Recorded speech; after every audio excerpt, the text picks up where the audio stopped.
With viewers and subscribers. So, ang pag-usapan natin ngayon kasi next year is Year of the Dragon 2024.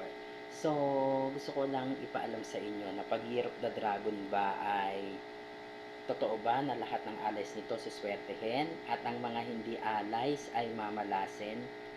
May tuturo ko sa inyo no para hindi kayo masyadong nag-aalala sa pagpasok ng Year of the Dragon. So, ang gagawin nyo lang po ay kunin ang universal number yearly. So, nung etong year na to, ang universal number natin 5. Bakit 5? Kasi 2023. Kunin mo yung 2 sa unahan, tapos yung huli na number sa likod, 3, 5 yon.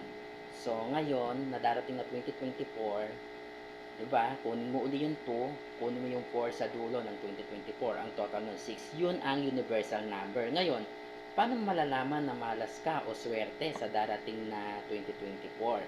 Simple lang yan. Nakuha mo na ngayon yung universal number. Halimbawa, yung birthday mo, April 22, 1979. April 04, 22, tapos i-add mo lang yon. Yung 1979, kunin mo yung 1 sa unahan, kunin mo yung 9 sa dulo.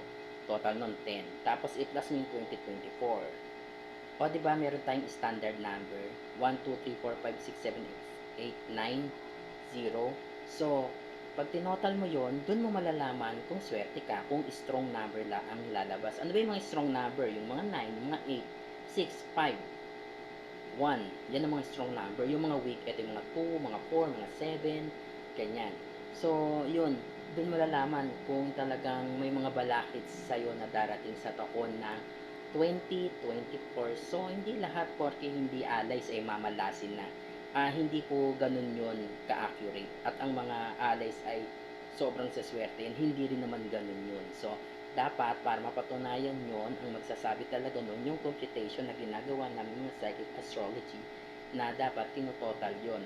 Aside from pagka-tarot card, pagpupungsoy, napaka-importante kasing malaman yon para ma-predict kung anong pwedeng mangyari at pwede naman din naman iwasan. At huwag nating kakalimutan na ang mabisang sandata ng ating swerte ay ang Diyos sa buhay natin at sa puso natin. Maraming salamat.